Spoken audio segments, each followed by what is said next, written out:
कृष्णनगर के पास एक गांव में एक ब्राह्मण रहते थे। वे ब्राह्मण पुरोहिती का काम करते थे। एक दिन यजमान के यहाँ पूजा कराकर घर लौटते समय उन्होंने रास्ते में देखा कि एक साग वाली एक और बैठी साग बेच रही थी। उसके पास भीड़ लगी थी। कोई साग तुलवा रहा था तो कोई मूलभाव कर रहा था। पंडित जी रोज उसी रास्ते से जाते हुए साग वाली को देखते थे। एक दिन किसी जान पहचान के आदमी को साग खरीदते देखकर वे भी वहीं खड़े हो गए। उन्होंने देखा साग वाली के पास एक पत्थर का बांट है। उसी से वो 5 सेर वाले को 5 सेर और 1 सेर वाले को 1 सेर साग तौल रही थी।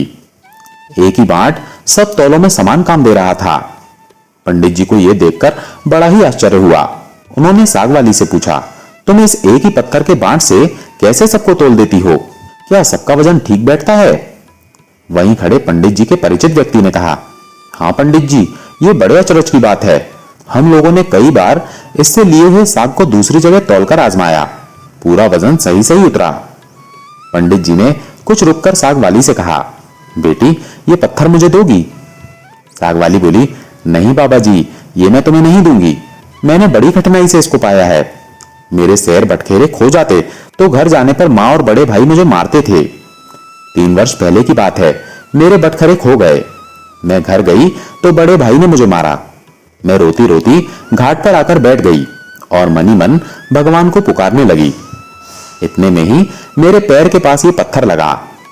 मैंने इसको उठाकर ठाकुर जी से कहा, महाराज मैं तौलना नहीं जानती, आप ऐसी कृपा करें जिससे इसी से सारे तौल हो जाएं। बस तब से मैं ऐसे रखती हूं, अब मुझे अलग अलग बटखरों की जरूरत नहीं होती, इसी से सब काम निकल जाता है। बताओ मैं ये तुम्हें कैसे दे दूं? पंडित जी बोले, मैं तुम्हें बहुत से रुपए दूंगा। साग वाली ने कहा, कितने रुपए दोगे तुम?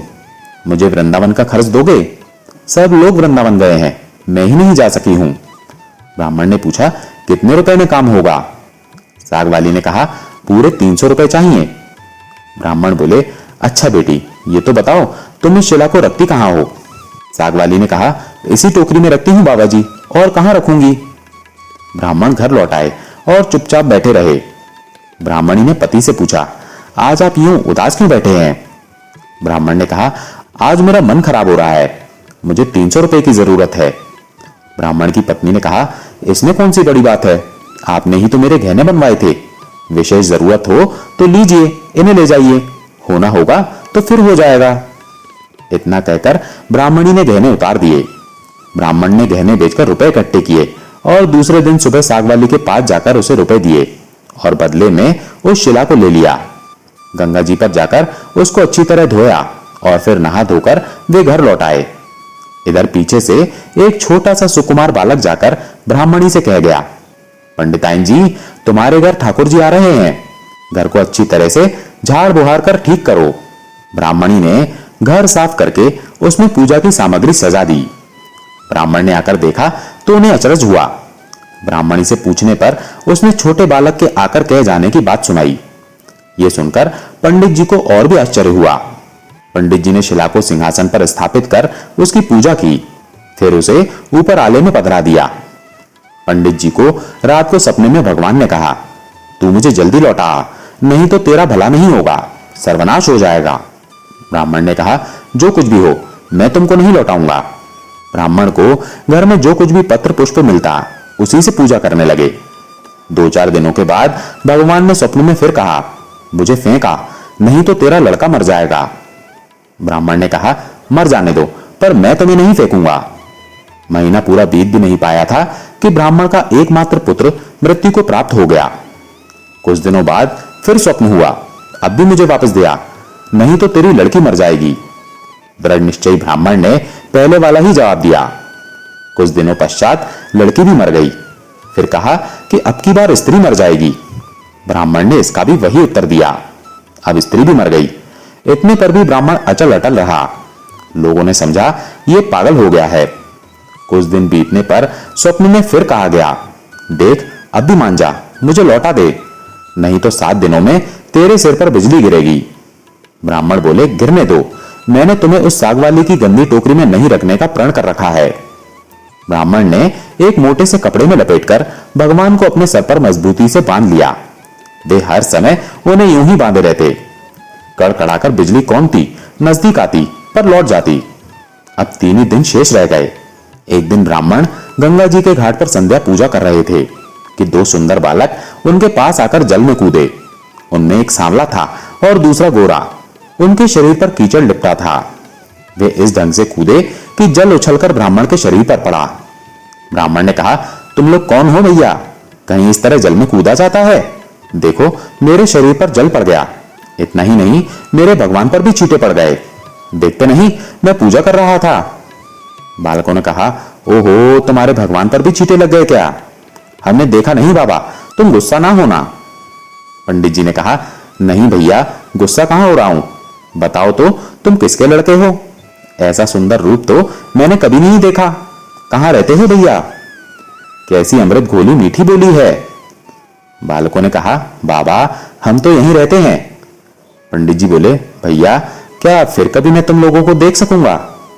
बच्चों ने कहा, क्यों नहीं बाबा, पुकारते ही हम आ जाएंगे। पंडित जी के नाम पूछने पर उन्होंने कहा, हमारा कोई एक नाम नहीं है, जिसका जो मन होता है उसी नाम से वो हमें पुकार लेता है।